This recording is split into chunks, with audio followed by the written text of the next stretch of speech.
नमस्कार, मेरा नाम राधा बाका है और आज हम अध्याय 21 मानव विकास के मुद्दे का भाग 2 पढ़ेंगे। बच्चों, इससे पहले वाले जो भाग था उसके अंदर क्या है, हमने बाल अपराध, बाल श्रम या फिर बालिकाओं के साथ में मतभेद, शारीरिक विकलांगता, मानसिक विकलांगता आदि के बारे में पढ़ा था। आज हम क्या है, कुछ होने वाले जननेंद्रिय संक्रमण हैं या फिर आपके क्या है, एड्स ऐसी समस्याओं के बारे में अध्ययन करेंगे, क्योंकि यह भी क्या है, मानव विकास के मुद्दों के अंतर्गत ही आती है। तो देखें, ये जननेंद्रिय संक्रमण क्या होता है। देखिए बच्चों, प्रजनन तंत्र का जो संक्रमण है वह क्या है, आपके प्रजनन अंगों के आसपास का जो क्षेत्र है उसके अंदर क्या है, सूक्ष्म जीवाणु यानी कि माइक्रो ऑर्गेनिज्म के द्वारा क्या है, आपके संक्रमण हो जाता है। अब ये संक्रमण क्या है, आपके संभोग के माध्यम से क्या है, एक व्यक्ति से दूसरे व्यक्ति तक पहुंच जाता है, जिससे क्या है, प्रजनन तंत्र संक्रमित हो जाता है। बच्चों, ये जो आपके प्रजनन तंत्र का संक्रमण है वह क्या है, आपके जननेंद्रियों का संक्रमण भी हो सकता है। अब ये जननेंद्रियों का संक्रमण भी क्या है, आपके एक व्यक्ति से दूसरे व्यक्ति के अंदर संभोग के द्वारा फैल रहा है या फिर सेक्स के द्वारा फैल रहा है। इसी को हम क्या है, आपके जननेंद्रियों का संक्रमण भी कह रहे हैं। यह संक्रमण भी आपके क्या है, आपके बैक्टीरिया के द्वारा फैल रहा है। जैसे ये जननेंद्रियों का जो संक्रमण है एक प्रकार का संक्रमण है जिसे हम सिफिलिस रोग भी कह रहे हैं और गोनोरिया का रोग भी कह रहे हैं। तो बच्चों, जो प्रजनन तंत्र का संक्रमण है वो पूरे प्रजनन अंग को संक्रमित कर रहा है, जबकि जननेंद्रियों का जो संक्रमण है ये जननांगों से संक्रमण को कर रहा है। तो देखिए, ये आपके सिफिलिस रोग या गोनेरिया रोग क्या है। अब ये जो आपके सिफिलिस रोग है वे संक्रमण के लक्षण से 10 से 90 दिन के अंदर दिखाई देता है। वहीं आपके जो गोनोरिया का जो संक्रमण है वह क्या है, आपके संक्रमण से 2 से 5 दिन के अंदर ही दिखाई देना लग जाता है। इन दोनों रोगों के क्या क्या लक्षण होते हैं वह हम देख लेते हैं। देखिए, इन दोनों ही रोगों के अंदर क्या है, बुखार और घाव हो जाता है। जैसे क्या है, त्वचा पर, गले पर, गुप्तांगों पर क्या है, आपके संक्रमण हो जाता है, जिससे क्या है, उसके आसपास क्या है, लाल रंग के घाव हो जाते हैं या फिर चकत्ते हो जाते हैं। हाथ और पैरों की हथेलियों पर भी क्या है, दाने दिखाई देने लगते हैं। मुंह में सफेद दाग हो जाते हैं। गुप्तांगों के आसपास क्या है, मस्से हो जाते हैं। संक्रमित भागों के आसपास के बाल झड़ने लग जाते हैं। इनकी रोकथाम और उपचार के लिए क्या है, व्यक्ति को क्या है, व्यक्ति विशेष के साथ में ही क्या है, आपके लैंगिक संपर्क बनाना चाहिए। समलैंगिक संबंध या फिर क्या है, वैश्यावृत्ति से उसे दूर रखना चाहिए। और क्या है, उपयुक्त चिकित्सा भी या उपचार भी लिया जाना चाहिए, ताकि क्या है, इन समस्या से दूर किया जा सके। अब बच्चों देखें, ये एड्स क्या चीज है। ये एड्स क्या है, आपके एड्स का जो पूरा नाम है वह क्या है, एक्वायर्ड इम्यूनो डेफिशिएंसी सिंड्रोम है। A for acquired, I for immuno deficiency syndrome. अब ये एक्वायर्ड इम्यूनो डेफिशिएंसी सिंड्रोम क्या होता है, देखिए, जो एक्वायर्ड का अर्थ होता है, यह क्या है, हमने किसी और से क्या किया है, अर्जित किया है, यानी कि यह रोग हमें क्या है, किसी और से लगा है। यह रोग क्या है, आनुवांशिक नहीं है। तो इस रूप में यह रोग का क्या है, एक्वायर्ड किया गया रोग है। दूसरी बात आती है आपके इम्यूनो। इम्यूनो का मतलब होता है हमारी जो रोग प्रतिरोधक क्षमता है यह उसको प्रभावित कर रहा है। तो यह रोग क्या कर रहा है, हमारी रोग प्रतिरोधक जो प्रणाली है, जो हमें शरीर को क्या करती है, रोगों से बचाती है, उसकी शक्ति को क्या कर देती है, ये कमजोर कर देती है या फिर उसे क्या कर देती है, नष्ट कर देती है। सिंड्रोम का मतलब होता है आपके रोगों का समूह। तो इसके अंदर क्या है, सिर्फ एक ही रोग के लक्षण नहीं दिखाई देते हैं, अपितु ये इसके अंदर क्या है, आपके बहुत सारे रोगों का क्या हो जाता है, समूह हो जाता है, यानी कि उस व्यक्ति को बहुत सारे रोग एक साथ में हो जाते हैं। तो बच्चों क्या है, अब ये जो एड्स रोग है वह क्या है, एक वायरस के कारण होता है। उस वायरस का नाम है HIV। अब ये HIV नामक वायरस के कारण ही क्या है, आपके एड्स रोग हो रहा है, जिससे शरीर की रोग प्रतिरोधक क्षमता क्या हो रही है, क्षीण होती चली जाती है। अब ये जो HIV है, यह क्या है, एक प्रकार का विषाणु या वायरस है, जो क्या कर रहा है, मनुष्य के इम्यून सिस्टम को प्रभावित कर रहा है। तो इस HIV का पूरा नाम हम देख लेते हैं। HIV का मतलब है ह्यूमन इम्यूनो डेफिशिएंसी वायरस। अब ये जो HIV का जो विषाणु है, ये दो प्रकार का हो सकता है, HIV-1 और HIV-2। जो HIV वायरस है उसे हम क्या है, रेट्रो वायरस की श्रेणी के अंदर रखते हैं। यह क्या है, बहुत ही अत्यंत सूक्ष्म आपके क्या है, विषाणु है। अगर हम इसको माइक्रोस्कोप के अंदर देखें तो यह क्या है, एक सूर्यमुखी के खिले हुए पुष्प के जैसा दिखाई देता है। HIV, एड्स और रोग प्रतिरोधक क्षमता। अब ये जो HIV का जो विषाणु है, ये क्या है, हमारी रोग प्रतिरोधक क्षमता को क्षीण कर रहा है। अब रोग प्रतिरोधी क्षमता का अर्थ है हमारी रोगों से बचाव करने की क्षमता। अब ये रोग प्रतिरोधक क्षमता हमें किसके माध्यम से मिलती है, श्वेत रक्त कणिकाओं के माध्यम से मिलती है। जैसे हमारी जो त्वचा है ये हमें बाह्य रक्षा करती है, वैसे ही हमारे शरीर के अंदर या हमारे रक्त के अंदर WBC होती है, जो बाहर से आने वाले जो कीटाणु हैं उनसे क्या करती हैं, हमारी रक्षा करती हैं। अब HIV रोग के अंदर क्या होता है, जो संक्रमित व्यक्ति है उसके अंदर रोगों से अपनी रक्षा करने के लिए क्या है, ये एंटीबॉडीज जो उत्पन्न करते हैं, उसके साथ में ये जो बैक्टीरिया है उनकी क्या करता है, ये शक्ति को क्षीण कर देता है, जिसके कारण क्या है, हमारे शरीर के अंदर रोग प्रतिरोधक क्षमता कम हो जाती है। HIV वायरस क्या है, रक्त की श्वेत कणिकाओं के आनुवंशिक भाग से क्या होता है, जुड़ जाता है, और इन कोशिकाओं के आनुवंशिक भाग से चिपककर ये जो वायरस है ये क्या करने लग जाता है, प्रजनन का कार्य करने लग जाता है, जिससे शरीर की रोग प्रतिरोधक क्षमता क्या है, दिन प्रतिदिन कमजोर हो जाती है और व्यक्ति क्या है, रोगग्रस्त हो जाता है। अब देखें बच्चों, एड्स के क्या क्या लक्षण होते हैं। देखिए, HIV से जो संक्रमित व्यक्ति है उसके लक्षण क्या है, अन्य बीमारी के लक्षण के समान भी हो सकते हैं। इसका पता हमें कैसे चलता है, HIV संक्रमण का पता हमें खून की जांच से लगता है। तो हम खून की जब जांच कराते हैं तो उसके बाद में हमें पता चलता है कि HIV रोग है या नहीं है। HIV से संक्रमित कई व्यक्तियों में जो रोग के लक्षण हैं वह शुरू के समय में हमें दिखाई नहीं देते हैं, लेकिन पूर्ण रूपेण रेट्स होने पर उनके आने वाले वर्षों में ही क्या है, इसके लक्षण दिखाई देते हैं। इस अवधि को हम क्या कहते हैं, जिस समय उनके लक्षण नहीं दिखाई दे रहे हैं उसे हम लक्षणहीन अवधि कहते हैं।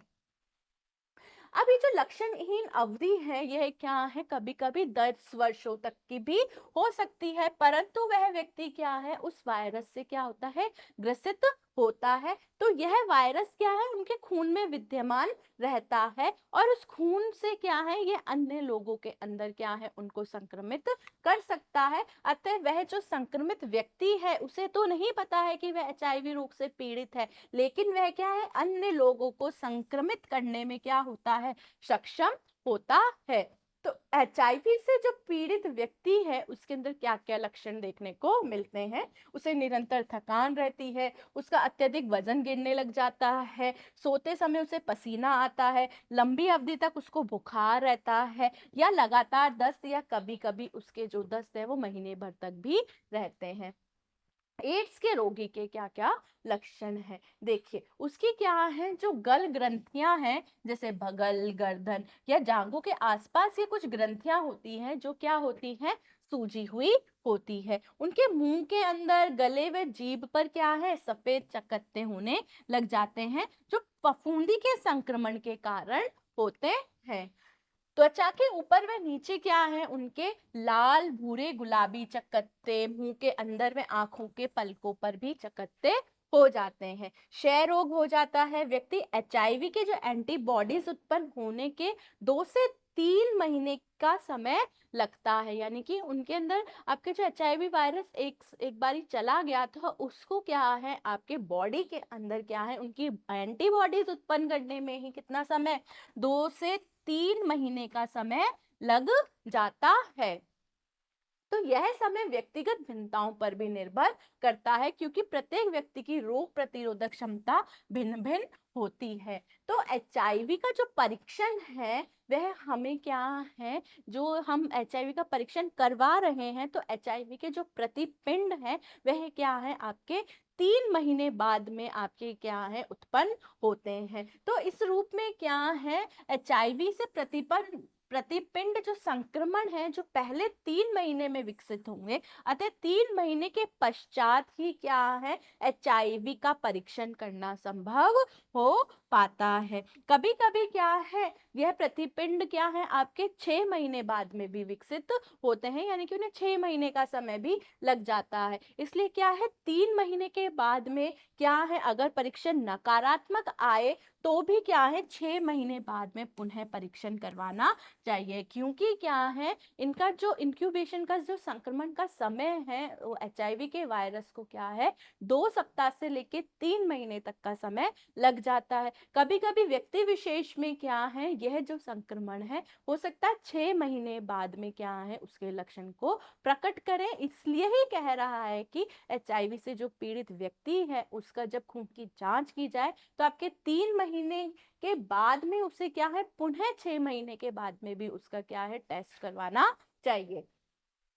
एचआईवी संक्रमण के फैलने के कुछ कारण हैं या फिर उसके कुछ माध्यम हैं, जैसे क्या है एचआईवी का संक्रमण क्या है रक्त, वीर्य, योनि स्राव यानी कि यौन संबंधों के माध्यम से फैलता है। माँ द्वारा क्या है बच्चों के को भी हो सकता है। तो इसके जो कारण है या तो रक्त है या यौन संबंध है या फिर गर्भवती माता से क्या है उसके होने वाले बच्चे को क्या है एचआईवी रोग हो सकता है। देखिए अब जो रक्त द्वारा संक्रमण होता है तो यह विषाणु क्या है आपके रक्त में रहता है और यह रक्त उत्पादों के द्वारा ही फैलता है। जो एचआईवी वायरस है वह क्या है आपके संक्रमित सुइयों के इस्तेमाल से, सिरिंज से या ब्लेड या चाकू से या फिर शल्य चिकित्सा के जो औजार हैं उनके माध्यम से क्या है आपके एचआईवी का वायरस एक व्यक्ति से दूसरे व्यक्ति में चला जाता है। अब क्या है आपके यदि संक्रमित उपकरण जीवाणु रहित किए बिना ही क्या है स्वस्थ व्यक्ति के शरीर में प्रयोग किए जाते हैं तो वह व्यक्ति क्या हो जाता है संक्रमित हो जाता है। या फिर अनुचित ढंग से क्या है जो जीवाणु रहित किए गए उपकरण हैं, जैसे क्या है कभी कभी क्या है नाम गुदवाते हैं हम, तो वो नाम गुदवाने की जो मशीन है यानी कि गुदवाने के जो उपकरण है या एक्यूपंक्चर के जो उपकरण है या आपके क्या है कान छेदने के उपकरण है, उनके माध्यम से भी क्या है आपके एचआईवी संक्रमित व्यक्ति से क्या है वह आपके स्वस्थ व्यक्ति के अंदर क्या है उसका वायरस पहुंच जाता है। शिराओं द्वारा जो नशीली दवाइयों का जो सेवन करते हैं उससे क्या है अगर एक ही सुई या सिरिंज का प्रयोग कर रहे हैं तो उससे भी एचआईवी फैलता है। अब देखें हम यौन संबंध के द्वारा एड्स कैसे फैलता है। देखिए एचआईवी संक्रमण का जो सबसे सरल माध्यम वह क्या है संक्रमित व्यक्ति से असुरक्षित आपके यौन संबंध बनाना क्या है एचआईवी का आपके क्या है फैलने का मुख्य कारण होता है। असुरक्षित आपके यौन संबंध का मतलब है यहाँ पे बिना कॉन्डम के प्रयोग के अगर आप संबंध बना रहे हो उससे भी क्या है आपके एड्स रोग फैलने की संभावना हो सकती है। एचआईवी वायरस क्या है संक्रमित व्यक्ति के क्या है वीर्य या फिर योनि स्राव में उपस्थित होता है, जिससे क्या है आपके एचआईवी वायरस आपके क्या है संक्रमित व्यक्ति से स्वस्थ व्यक्ति के अंदर पहुंच जाता है।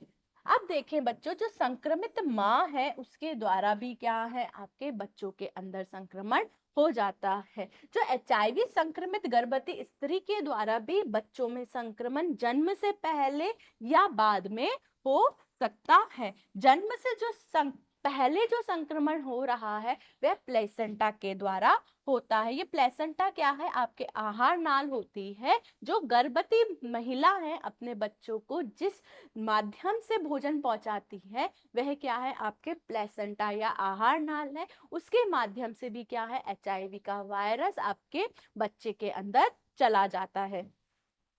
जन्म के समय माँ के रक्त द्वारा या स्तनपान के द्वारा भी क्या है? एचआईवी का वायरस बच्चे को संक्रमित कर सकता है। अब देखें बच्चों, कुछ एचआईवी से संबंधित कुछ भ्रांतियां हैं जो हम देख लेते हैं। देखिए, एचआईवी का जो वायरस है वह हाथ पकड़ने, स्पर्श करने या हाथ मिलाने से नहीं फैलता है, या फिर ये भीड़ भाड़ वाले स्थानों में शारीरिक स्पर्श से भी नहीं फैलता है। खाने पीने के बर्तनों के प्रयोग से भी क्या है? एचआईवी का वायरस नहीं फैलता है। एक ही स्थान पर काम करने या एक ही स्थान पर सोने से भी आपके ये क्या है? आपके एचआईवी का वायरस नहीं फैलता है। एक ही स्थान पर खेलने से भी नहीं, साथ साथ खाने या एक दूसरे के वस्त्र पहनने से भी ये वायरस नहीं फैलता है। तो चुंबन, आलिंगन से भी आपके ये वायरस नहीं फैलता है। एक ही स्थान पर आप सो रहे हो, साथ में उठ रहे हो, बैठ रहे हो, वस्त्रों का प्रयोग कर रहे हो, तो भी यह वायरस आपको संक्रमित नहीं करता है। एक ही शौचालय या बाथरूम के प्रयोग करने से भी एचआईवी का वायरस संक्रमण नहीं फैलाता है। एक साथ हंसने या मुस्कुराने से भी एचआईवी का वायरस संक्रमित नहीं करता है। तो ये एचआईवी से संबंधित कुछ भ्रांतियां हैं, क्या है, जिनके माध्यम से क्या है? एचआईवी का वायरस नहीं फैल रहा है। परंतु एचआईवी का वायरस क्या है जो हमने अभी पढ़ा, जैसे क्या है? रक्त के द्वारा है, आपके यौन संबंधों के द्वारा है, आपके या फिर आपके गर्भवती महिला से उसके होने वाले बच्चे के अंदर क्या है? एचआईवी का संक्रमण हो सकता है। तो एचआईवी का जो संक्रमण हो रहा है उसके लिए क्या है? जो हमने अभी भ्रांतियां पढ़ी है उससे क्या है? हमें दूर होना चाहिए। अब हम देखें बच्चों, सुरक्षित मातृत्व क्या होता है? जो सुरक्षित मातृत्व है वह क्या है? गर्भ धारण करने से ही प्रारंभ हो जाता है, क्योंकि स्त्री अपने भ्रूण का क्या कर रही है? निरंतर भरण पोषण करती है। वह स्त्री गर्भावस्था के समय स्वस्थ व खुशनुमा उसके लिए माहौल बनाना चाहिए, ताकि बच्चे का क्या हो सके? सर्वांगीण विकास हो सके। तो यही क्या है? आपके सुरक्षित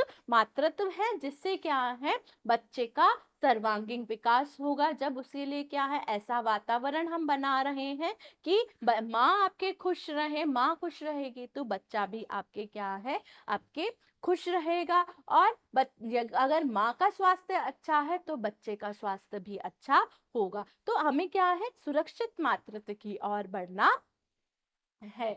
सुरक्षित मातृत्व के लिए हमें क्या है?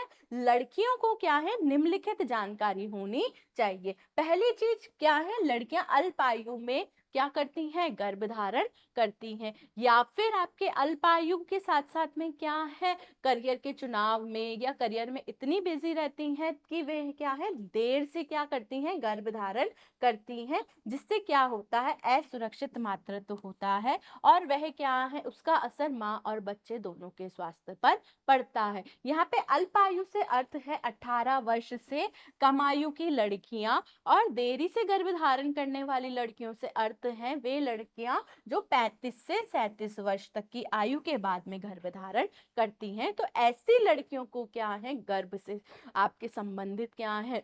कुछ आपके तकलीफें हो सकती हैं, तो उस रूप में क्या है? वे असुरक्षित मातृत्व होता है। अब आपके क्या है? हम क्या है? कुछ परिवार नियोजन के हम जो आपके तरीके हैं उनको नहीं अपनाते हैं, जिससे भी सुरक्षित मातृत्व नहीं होता है। जैसे गर्भधारण के मध्य क्या है? कम से कम क्या है? 2 वर्ष का अंतर होना चाहिए, जिससे क्या है? माँ और बच्चे दोनों का ही क्या है? स्वास्थ्य अच्छा रहेगा। माँ के जो प्रजनन अंग है उन्हें पुनः स्वस्थ होने और होने के लिए क्या है? कम से कम 2 वर्ष का समय लग जाता है, और बच्चों की क्या है? ऐसी माएँ अच्छे से देखभाल भी कर पाती हैं। अब देखिए, जो परिवार नियोजन के जो तरीके हैं वे कौन कौन से हो सकते हैं? पहला, प्राकृतिक तरीका हो सकता है, या फिर यांत्रिक तरीका हो सकता है, या फिर शल्य चिकित्सा के माध्यम से हम परिवार नियोजन कर सकते हैं। ये प्राकृतिक तरीका है, यह क्या है, कभी कभी क्या है, ये सुरक्षित तरीका नहीं होता है, तो इससे कभी कभी क्या है, अनचाहा गर्भ भी रह जाता है। तो इसके लिए क्या है, हमें क्या है, स्वास्थ्य केंद्र या डॉक्टर की क्या है, सुरक्षित अवधि का पता लगाया जाना चाहिए कि कौन सा समय है जहाँ जब क्या है आपके सुरक्षित काल है, जब आपका क्या है, आपके गर्भ नहीं ठहरे, तो उस रूप में क्या है, प्राकृतिक तरीकों को अपना सकते हैं। परंतु यह क्या है, आपको तरीका जो है, ये आपका प्राकृतिक तरीका, ये असुरक्षित भी हो सकता है। दूसरा तरीका क्या है हमारा, कि यांत्रिक तरीका। यांत्रिक तरीके के अंदर क्या है, पुरुष है वह क्या करते हैं, कॉन्डोम का प्रयोग करते हैं, जिससे शुक्राणु और डिंब के मिलने को रोका जाता है। महिलाएं भी क्या करती हैं, आपके यूआईडी का प्रयोग करती हैं, जो कि क्या है, आपके चिकित्सकों द्वारा क्या है, उनके योनि के अंदर लगाई जाती है, जिसे हम क्या कहते हैं, कॉपर टी भी कहते हैं, जिससे गर्भधारण नहीं हो पाता है। अब आपके देखें कि शल्य चिकित्सा के माध्यम से भी हम क्या करते हैं, गर्भधारण को रोक सकते हैं। यह गर्भधारण को रोकने का क्या है, स्थायी तरीका है। इसमें क्या है, पुरुष नसबंदी की जाती है, जिसके अंदर पुरुषों के जो शुक्र वाहक है, उनके सिरों को क्या कर दिया जाता है, बांध दिया जाता है, जिससे शुक्राणु और डिंब क्या है, एक दूसरे को निषेचित नहीं कर पाते हैं। महिला नसबंदी भी की जाती है, जिसमें डिंब वाहिनियों को क्या कर दिया जाता है, आपके बांध दिया जाता है। अब देखें, कुछ महिलाएं हैं, अगर उनकी गर्भावस्था चल रही है, तो उनकी देखभाल कैसे की जानी चाहिए। गर्भ के दौरान जो प्रसव के समय है, उसके पूर्व की तैयारी कर लेनी चाहिए, और साथ के साथ जो तैयारी है, उसके अंदर क्या है, किसी योग्य और कुशल डॉक्टर या नर्स से ही परामर्श लेना चाहिए, कि कैसा उनको तैयारी करनी है, कैसा उनको पोषण लेना है, कैसा उनको वातावरण रखना है, और किस रूप में वह क्या है, अपने होने वाले बच्चे को स्वस्थ रख सकती हैं। इसमें क्या है, उनकी मदद चिकित्सक कर सकते हैं। दूसरी बात आपके आती है, गर्भावस्था के दौरान क्या है, आपके जो प्रसव का जो समय हो, उस समय क्या है, सामान्य प्रसव के समय क्या है, कोई कुशल व्यक्ति उसके साथ में खड़ा रहे। तो क्या है, जो अनुभवी व्यक्ति को यह क्या रहता है, पता होता है कि कब और किस समय उस महिला को अस्पताल लेकर जाना है। तो घर परिवार के अंदर जो भी अनुभवी व्यक्ति है, उसको क्या है, आपके प्रसव का समय पता होना चाहिए, ताकि क्या है, सही समय पर गर्भवती महिला को अस्पताल ले जाया जा सके। नवजात शिशु हो रहा है, उसको भी हमें क्या है, स्वच्छ रखना है, ताकि वह भी क्या रहे, आपके स्वच्छ और स्वस्थ रहे। स्तनपान भी क्या है, जल्द से जल्द प्रारंभ करवा देना चाहिए, क्योंकि माँ का जो प्रथम दूध है, वो बच्चों के लिए रोग प्रतिरोधक क्षमता प्रदान करता है। तो इस रूप में आज की कक्षा में हमने बच्चों एड्स के बारे में पढ़ा, हमने यह देखा कि एचआईवी वायरस एड्स को कैसे संक्रमित कर देता है। आपके हमने देखा कि आपकी जो गर्भावस्था है, उस दौरान क्या है, उसकी महिला की कैसे देखभाल करनी है, यह सुरक्षित मातृत्व क्या होता है। तो आशा करती हूँ बच्चों, आज की कक्षा आपको अच्छे से समझ आई होगी। थैंक यू, धन्यवाद।